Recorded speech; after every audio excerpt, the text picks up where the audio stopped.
Assalamualaikum everyone, welcome back to my channel. It's Maths O'Clock and part 3rd of important MCQs of class 10th mathematics. In this video we are going to discuss MCQs of the remaining chapters: circles, area related to circles, trigonometry, some applications of trigonometry, surface area and volumes, and probability. So today we are going to complete this process of MCQs. तो अगर आपने part first and part second अभी तक नहीं देखा है तो पहले जाके उसे ज़रूर देखिएगा। तो वीडियोस की लिंक आपको डिस्क्रिप्शन बॉक्स में मिल जाएगी। We have already completed 60 MCQs. So today we are going to start this process from question number 61. So let's begin today's video from question number 61. Question is, a line intersecting a circle at 2 points is called. एक circle को जो line 2 points पे touch करेगी उसे क्या कहा जाता है? तो उसे बोला जाता है सीकेंट। तो याद रखना है आपने, एक लाइन अगर सर्कल को एक पॉइंट पे टच करती है तो उसे टेंजेंट कहेंगे, 2 पॉइंट्स पे टच करेगी तो उसे सीकेंट कहेंगे। तो ये डायमीटर जो है और ये कॉर्ड जो है ये भी सर्कल को 2 पॉइंट्स पे ही टच करता है, लेकिन ये दोनों जो होते हैं लाइन सेगमेंट्स होते हैं। तो आप याद रखेंगे, it's a secant. Next question is, the common point of tangent to a circle and the circle is called. So if we have circle, तो common point of tangent to the circle, अगर आपके पास यहाँ पे क्या है, एक tangent है, तो यहाँ पे जो ये टेंजेंट इस पॉइंट सर्कल को मीट करता है तो इस पॉइंट को हम बोलते हैं कॉमन पॉइंट, और इस कॉमन पॉइंट को यहाँ कहा जाता है पॉइंट ऑफ कंटैक्ट। तो यहाँ पे आपका आंसर जो होगा वो होगा point of contact. So remember that the common point of a tangent to the circle and the circle is called point of contact. Next question is, the radius of a circle is perpendicular to the tangent at point of contact. तो अभी जो आपने ये point of contact देखा, suppose जहाँ पे ये radius, जहाँ पे सॉरी टेंजेंट सर्कल को मीट करता है, तो इस पॉइंट को हम बोलते हैं पॉइंट ऑफ कंटैक्ट। तो यहाँ से अगर आप पॉइंट ऑफ कंटैक्ट को सेंटर से ज्वाइन करोगे तो ये जो होता है ये परपेंडिकुलर होता है। तो आपने याद रखना है, radius of a circle, suppose this is the radius, this is perpendicular to tangent, this is perpendicular to tangent at point of contact, तो ये true होगा। So this is also our theorem 10.1. Next question is, number of tangents that can be drawn from a point in the interior of the circle is. तो if we have a circle, suppose यहाँ पे interior में कहीं पे एक point है, तो आपको बताना है इस पॉइंट से आप कितने टेंजेंट्स ड्रॉ कर सकते हो।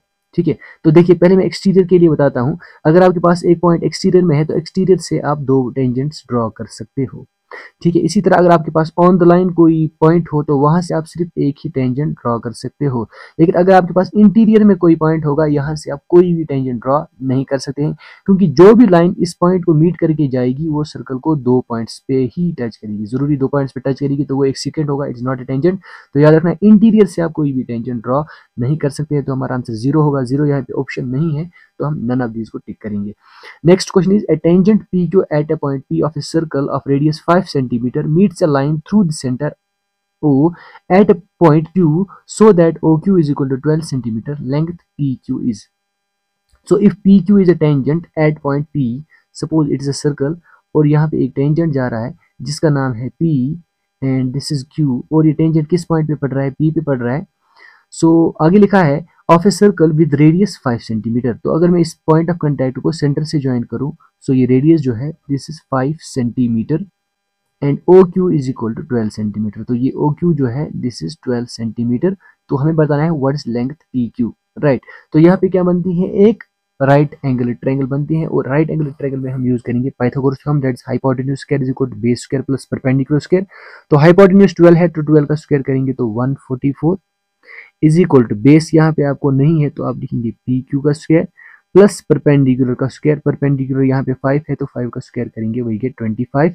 25 को इधर शिफ्ट करेंगे we get PQ square is equal to 144 minus 25। तो 144 में से जब 25 को सब्ट्रैक्ट करेंगे we get 119 is equal to PQ square. We have to find the length PQ, तो स्क्वायर को इधर शिफ्ट करेंगे we get root of 119। So this will be our answer. Next question is, TP and TQ are 2 tangents of a circle with centre O. Suppose we have a circle, TP and TQ are 2 tangents. Suppose this is TP and this is TQ. 2 tangents हैं, TP and TQ are 2 tangents to the circle with center O.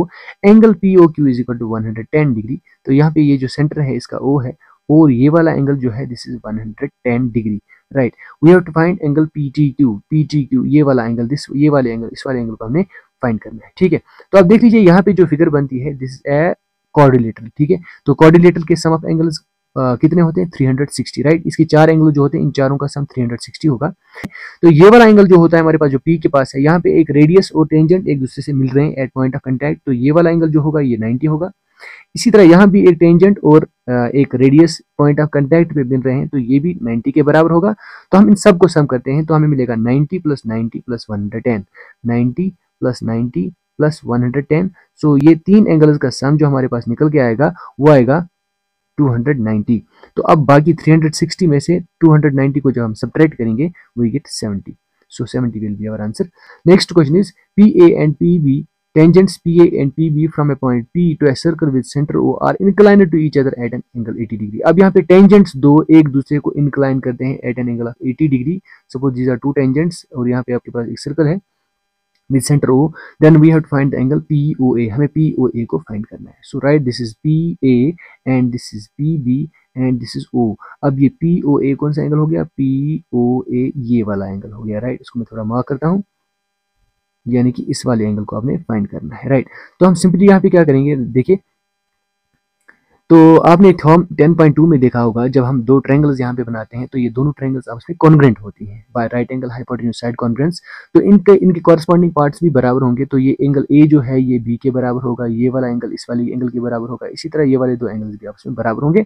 तो अगर हम ऐसे इसमें देखेंगे तो ये ऊपर वाला एंगल जो है ये 40 का बन जाएगा, राइट, और ये ऑलरेडी आपके पास ये वाला 90 का है। तो दोनों का अगर हम सम करेंगे 90 प्लस 40 हमारे पास निकल के आएगा 130 डिग्री।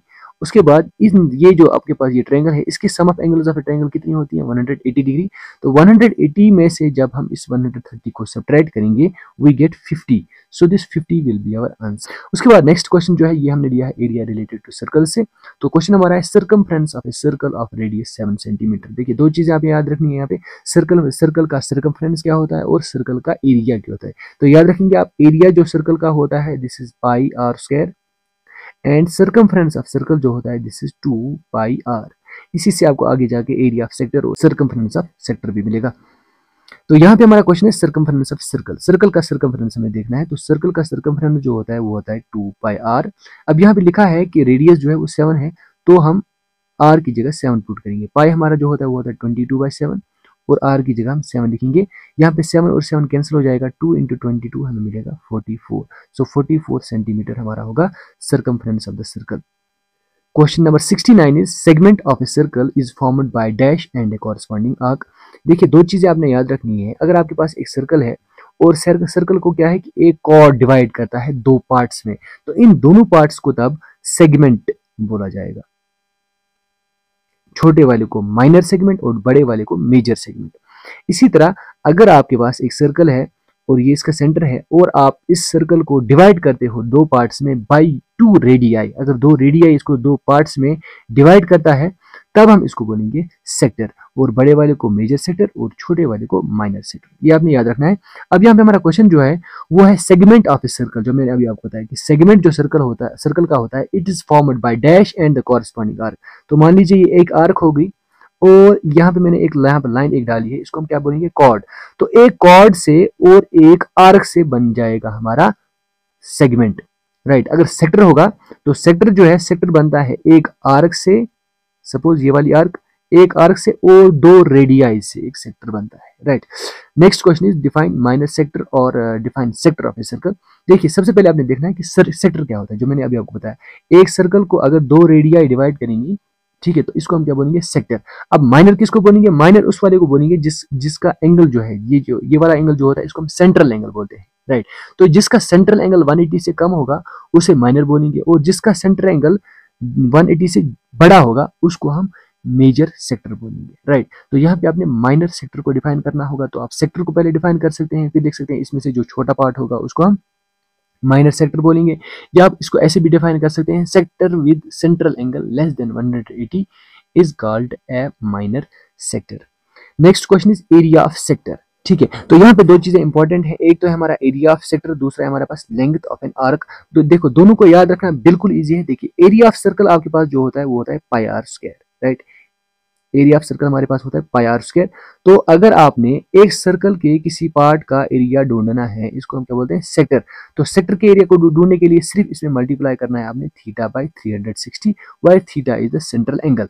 तो यहाँ पे अगर आपके पास एंगल अल्फा है तो यहाँ पे आपका एरिया जो होगा वो होगा, थीटा की जगह अल्फा लिखना है, so this is alpha by 360 into pi r square. Simple, area of circle into theta by 360। इसी तरह यहाँ पे लेंथ ऑफ आर्क के लिए अगर आपके पास अल्फा है तो यहाँ पे सर्कमफ्रेंस ऑफ ए सर्कल होता है 2 पाई आर। तो 2 पाई आर को यहाँ पे आप मल्टीप्लाई करेंगे थीटा बाई 360, राइट। यहाँ पे आप अल्फा है तो आप अल्फा बाई 360 लिख सकते हैं। यहाँ पे आप 2 और 360 की कैंसिलेशन भी कर सकते हैं। अब हमारा आंसर ऐसे ही है, तो ये हमारा आंसर होगा, या आप इसकी कैंसिलेशन भी कर सकते हैं, आप ऐसे भी लिख सकते हैं, this is alpha by 180 into pi r. So बड़ा ही इंपॉर्टेंट है, इसको याद रखना है। Next question is area of segment of a circle is equal to. अब ये सेगमेंट क्या होता है और इसका एरिया कैसे फाइंड करते हैं। सेगमेंट मैंने अभी आपको बताया कि आपके पास ये वाला पोर्शन जो है इसको हम सेगमेंट बोलते हैं। अगर आपने अब सेगमेंट का एरिया निकालना होगा, फाइंड करना होगा, तो सेगमेंट का एरिया हम कैसे फाइंड करते हैं, इसके लिए देखिए याद रखना है आपने कि अगर आपके पास एक सर्कल है तो आप क्या करते हैं कि यहाँ पे सबसे पहले एक सेक्टर बनाते हैं। सेक्टर के बाद सपोज ये वाला सेगमेंट हो गया, सपोज आपने इसका एरिया फाइंड करना है। तो इसका एरिया फाइंड करने के लिए आप क्या करेंगे, पहले तो आप इस पूरे सेक्टर का एरिया फाइंड करेंगे। जैसे कि आपके पास ये वाला पूरा पोर्शन हो गया, तो पहले आप इस पूरे पोर्शन का क्या फाइंड करेंगे, एरिया। उसके बाद इसमें एरिया ऑफ ट्रायंगल जो है ये वाला पोर्शन, इस वाले पोर्शन को आप क्या करेंगे, सब्ट्रैक्ट करेंगे। इस वाले पोर्शन को आप क्या करेंगे, सब्ट्रैक्ट करेंगे, तभी जाके आपको ये वाला पोर्शन मिलेगा। यानी कि आप लिख सकते हैं एरिया ऑफ जो सेगमेंट है वो हमें कैसे मिलता है, ये हमें मिलता है कि जब हम सेक्टर में से ट्रायंगल को सब्ट्रैक्ट करते हैं, राइट। सेक्टर में से ट्रायंगल को क्या करते हैं, सब्ट्रैक्ट करते हैं। तो वही हमारा आंसर होगा कि यहाँ पे सेक्टर कहाँ पे लिखा हुआ है, sector. So this is sector and corresponding sector में से आपने एरिया ऑफ ट्रायंगल को सब्ट्रैक्ट करना होगा। तो ये हुआ हमारा answer. Next question is if area of a circle is 220 centimetre square then the diameter of the circle is. बिल्कुल इजी है कि एरिया आपका जो है एक सर्कल का एरिया जो है दिस इज 220 सेंटीमीटर स्क्वायर। तो एरिया का फार्मूला यूज करेंगे, area of circle is pi r square. तो आप लिखेंगे pi r square is equal to 220। Pi का वैल्यू लगाएंगे 22/7। आपने फाइंड करना है इसका डायमीटर, तो आप लिखेंगे radius square is equal to 220। अब इन 22/7 को वहां शिफ्ट करेंगे तो 7/22 आ जाएगा, 7 ऊपर चला जाएगा, 22 नीचे आ जाएगा। We get r square is equal to 220 into 7 ऊपर जाएगा और 22 नीचे आएगा। कैंसिलेशन हो जाएगी, 22 1 जा 22 1 जा and this is 10, 10 into 7 is 70। So r square आपका जो होगा वो आएगा 70 के बराबर, और आर जो होगा this is root of 70। Remember that r is root of 70। तो जब आर रूट ऑफ 70 होगा, लेकिन हमें फाइंड क्या करना है, डायमीटर। डायमीटर जो होता है वो ट्वाइस रेडियस होता है, यानी कि रेडियस को दुगना करना है। So this is twice radius, so this is 2 root of 70।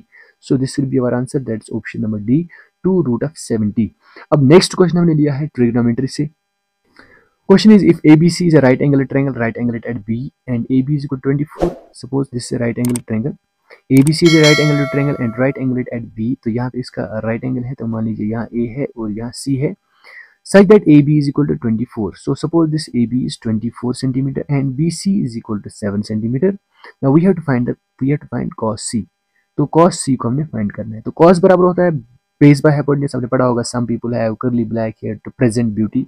So cos जो बराबर होता है this is base by hypotenuse, right. तो C एंगल के लिए बेस जो होगा वो होगा BC और हाइपोटेन्यूज हमारा होगा AC। बट अब हमें क्या करना है, हमने पहले AC को फाइंड करना है। BC तो ऑलरेडी हमारे पास है, दिस इज 7 अपॉन AC को फाइंड करना है। तो AC को फाइंड करने के लिए हमने इस वाली ट्रायंगल में पाइथागोरस थ्योरम को यूज करना है। देखिए, तो यहाँ पे देखिए जो भी हमारा आंसर होगा उसके न्यूमरेटर में 7 आएगा ही आएगा। तो या तो हमारा आंसर बी होगा या तो हमारा आंसर डी होगा। अब हमने AC को फाइंड करना है। अब AC को फाइंड करने के लिए जब हम इसमें पाइथागोरस थ्योरम यूज करेंगे तो हाइपोटेन्यूज स्क्वायर हमें मिलेगा AC का square is equal to base का स्क्वायर हो गया 7 का square that is 49 plus perpendicular का स्क्वायर 24 का स्क्वायर करेंगे तो 576 मिलेगा। दोनों को ऐड करके मिलेगा 625। तो इस स्क्वायर को जब इधर शिफ्ट करेंगे तो रूट ऑफ 625 आ जाएगा। तो रूट ऑफ 625 हमारे पास होता है 25 के बराबर। So this is 7/25। This will be our answer, 7/25। Next question is if cos of A is equal to sin of A where A is acute then A is equal to। आपने trigonometric table में देखा होगा कि sign और cos का value कब बराबर होता है। तो आपने देखा होगा कि 45 डिग्री पे साइन का और cos का वैल्यू जो है वो बराबर होता है। ये भी होता है 1/√2 एंड ये भी बराबर होता है 1/√2। तो इसके बाद नेक्स्ट क्वेश्चन हमारा है, तो यहाँ पे इसका आंसर जो होगा वो होगा 45 degree. Next question is the value of sine of A increases as A increases from 0 to 90। तो साइन ए का वैल्यू जो है वो इंक्रीज होगा if A increases from 0 to 90। आपने देखा होगा कि जो साइन के वैल्यूज होते हैं ये इंक्रीज होते हैं, जैसे कि साइन 0 हमारा 0 हो गया, साइन 30 हमारा हो गया 1/2 विच इज 0.5। ठीक है, थोड़ा सा बढ़ गया 0.5, पहले 0 था फिर 0.5 आ गया। उसके बाद 45 करेंगे तो 1/√2 मिलेगा, तो ये भी थोड़ा सा बढ़ जाएगा जैसे 0.6 और 0.7। उसके बाद √3/2 मिलेगा, देन वी हैव 1। राइट, तो साइन का वैल्यू जो है वो इंक्रीज होता है एज 0 से लेकर 90 तक, कॉस के वैल्यू जो है 0 से लेकर 90 तक डिक्रीज होते हैं। तो इन वैल्यूज को सिंपल याद रखने के लिए एक छोटा सा वीडियो मैंने अपलोड किया है, आप मेरे चैनल पे देख सकते हैं। उसकी लिंक आपको मैं डिस्क्रिप्शन बॉक्स में दे दूंगा। बिल्कुल आप लेफ्ट हैंड को देख के आप सारे ट्रिग्नोमेट्रिक रेशियो 0, 30, 45 से लेकर 90 तक, साइन के, कॉस के, टेन के, कोसेक, सेक और कॉट हर एक का वैल्यू जो है इजीली सेकंड्स में फाइंड कर सकते हैं। Cot of A is not defined at A is equal to 0। तो कॉट ऑफ ए जो है वो डिफाइंड नहीं होता है जब ए का वैल्यू 0 होता है, यानी कि कॉट ऑफ 0 नॉट डिफाइंड है, ये इसमें लिखा है। आपको बताना है कि ट्रू है या फॉल्स है। देखिए कॉट जो है ये किसका रेसिप्रोकल होता है, टेन का रेसिप्रोकल। अब आपको मालूम होगा टेन जो है, टेन 0 पे कितना होता है, 0 होता है। तो अगर आप देखेंगे कॉट कॉट इसका रेसिप्रोकल होगा तो ये आ जाएगा 0/1, इसका रेसिप्रोकल आ जाएगा 1/0 which is not defined. Right, तो ये है नॉट डिफाइंड, इसीलिए ट्रू आएगा। Next question is the value of sec of 60 is, sec 60 का आपने वैल्यू निकालना है। राइट, अभी जाके वो वीडियो देख लीजिएगा, बिल्कुल सेकंड्स में आप बता सकते हैं सेक ऑफ 60 का वैल्यू क्या होगा। तो सेक 60 के लिए आपको कॉस 60 का वैल्यू फाइंड करना है।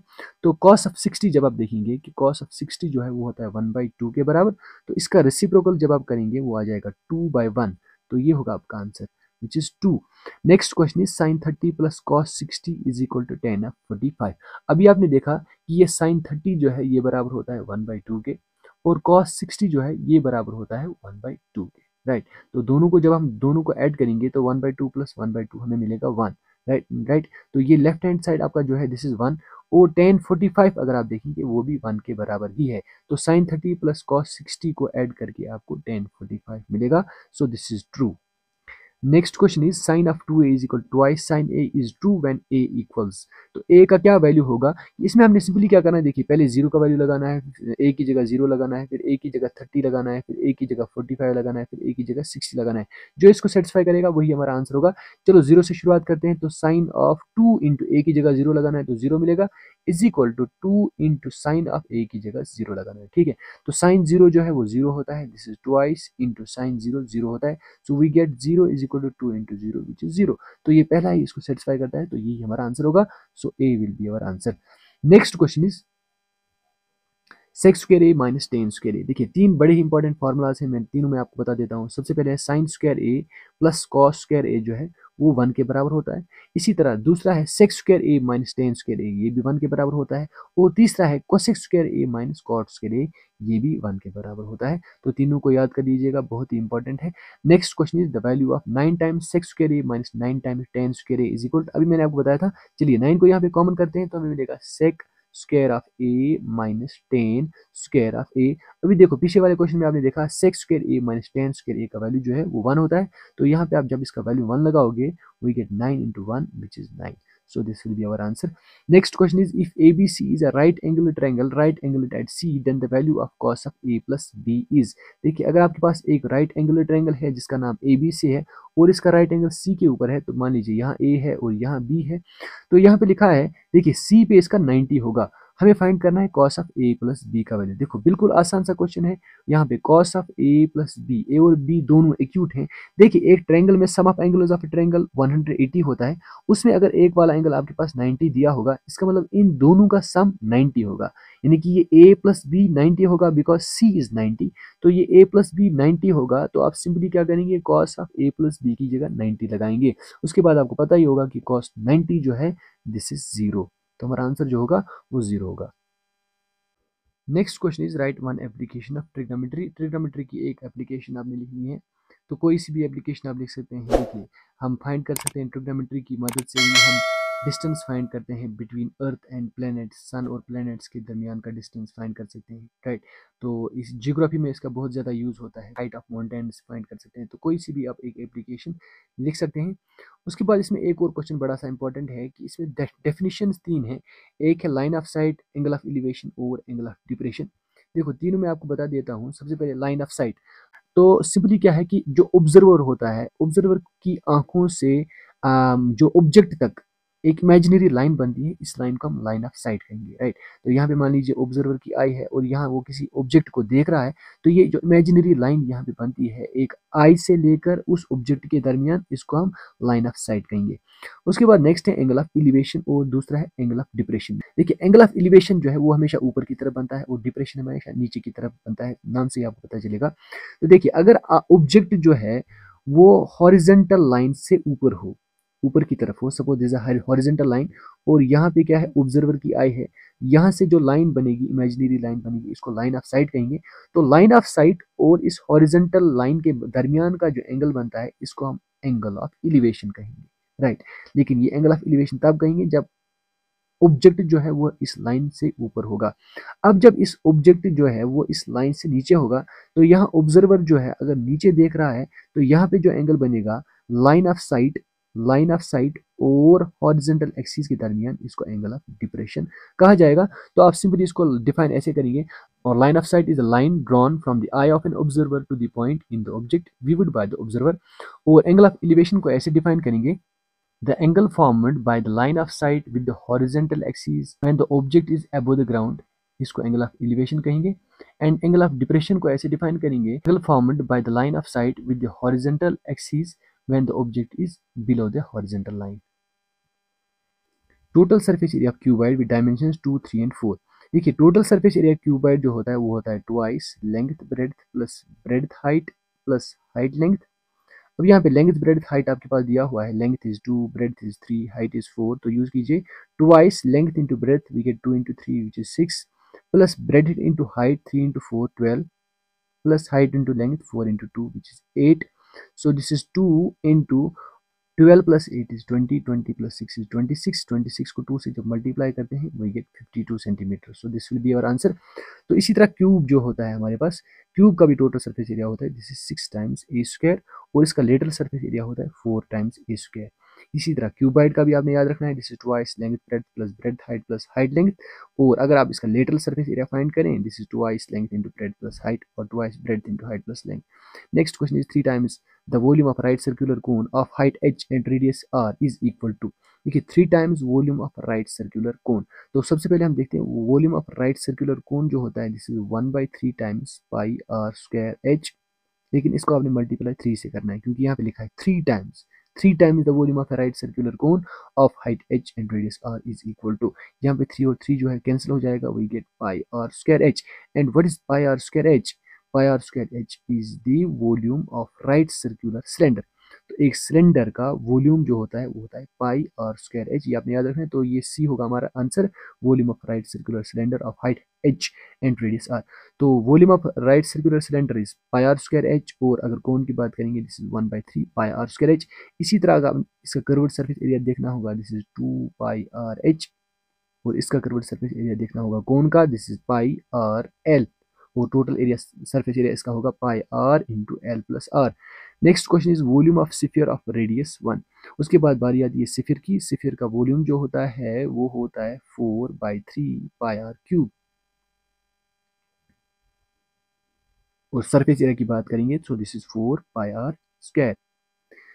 तो यूज कीजिए 4/3 इंटू पाई की जगह 22/7, उसके बाद आर की जगह 1, 1 into 1 into 1, so this is 4 into 22, this is 88 upon 3 into 7 is 21, so this is 88 upon 21 is our option number A, so this will be our answer. Next question is write the formula for finding slant height of the cone।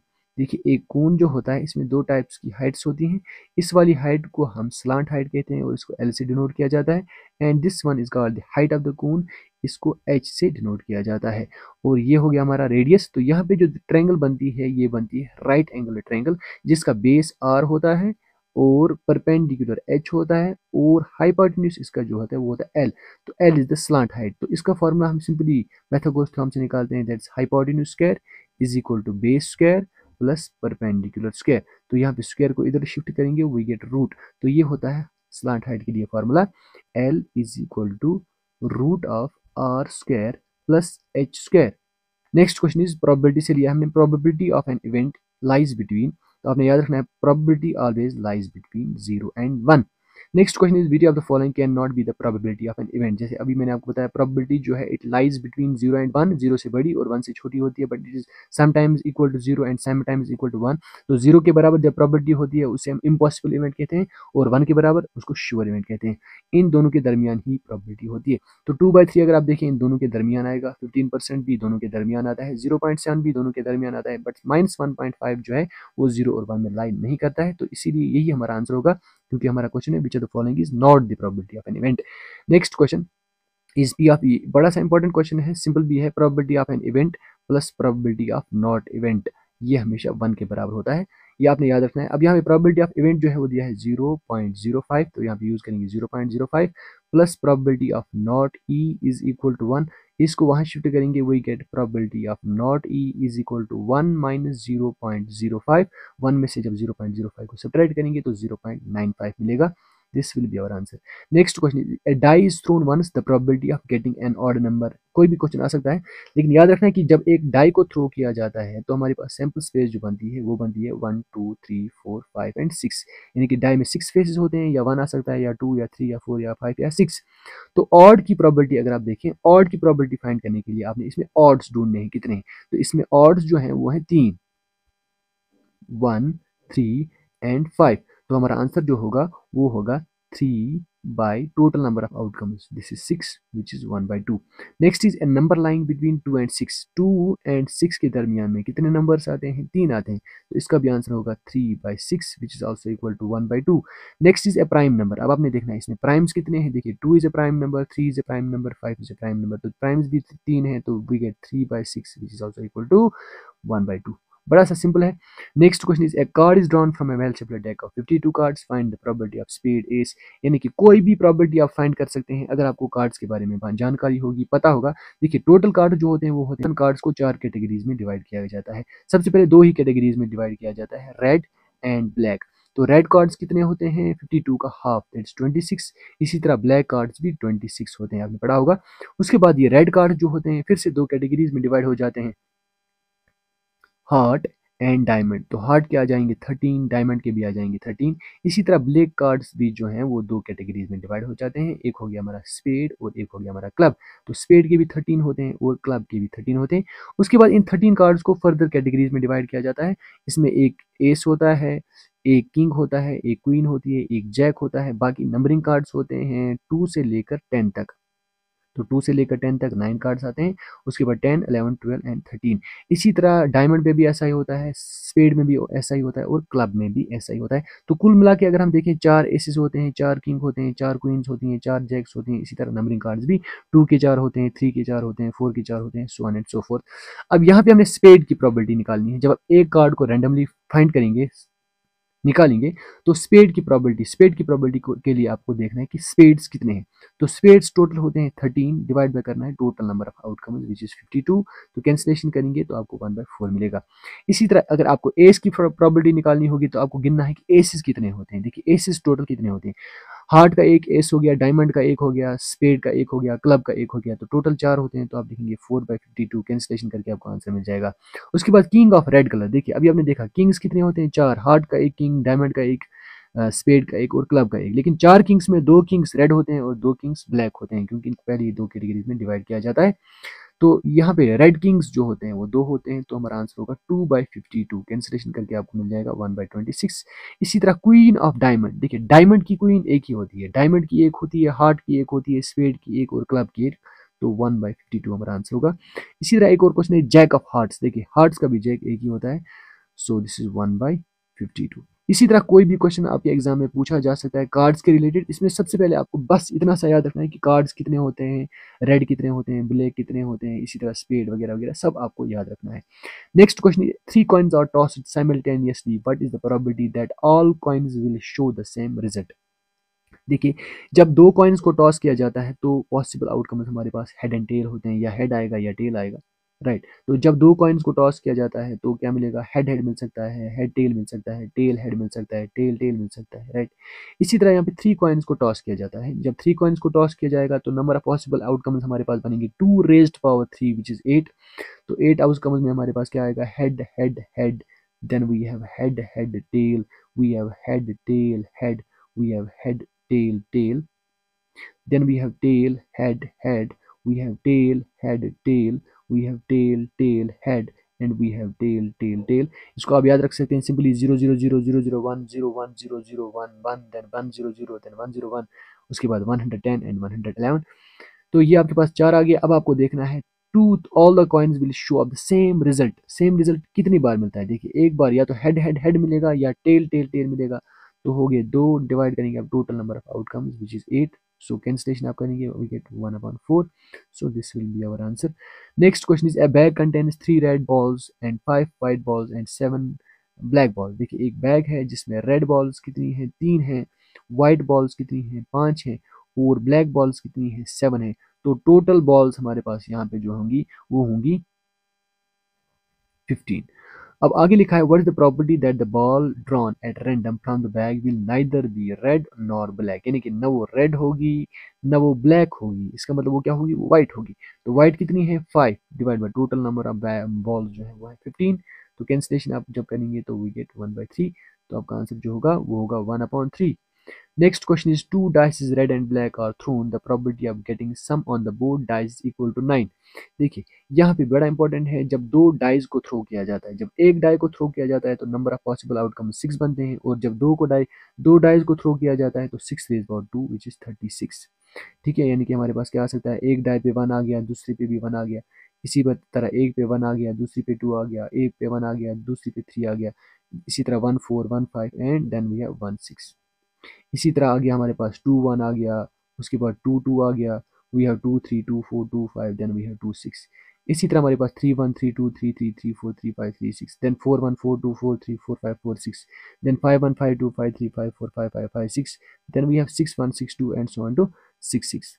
अब यहाँ पे question हमारा जो है वो है, sum on the board dice equal to 9। दोनों का सम 9 कितनी बार आएगा। देखिए ये तो 9 नहीं आता है, ये भी 9 नहीं आता है, 3 + 1 = 4, इसमें से तो कोई भी 9 नहीं आएगा 1 6 तक। अब दूसरी वाली लाइन में अगर आप चेक करें 2 1 2 2, इनका सम 9 नहीं आता है, 6 + 2 8। उसके बाद तीसरी लाइन में अगर आप चेक करें, यहाँ पे हमारे पास एक सम 3 6 ये 9 के बराबर आ जाएगा, राइट। तो हो गया हमारा एक। उसके बाद चौथी लाइन में अगर आप चेक करेंगे 4 और 5, ये भी 9 आता है। उसके बाद 5वें लाइन में चेक करेंगे 5 और 4, वो भी 9 आएगा। इसी तरह लास्ट वाली में आप चेक करेंगे 6 एंड 3, ये भी 9 आएगा। तो ये आपको काउंट करना है कितने आते हैं, आई थिंक 4 आते हैं। सो वी गेट 4/36। कैंसिलेशन करके आपका आंसर आ जाएगा। So this is all for today. Thanks for watching. If you like my content please hit the like button and make sure to share this video to your friends. See you soon, take care, खुदा हाफिज़।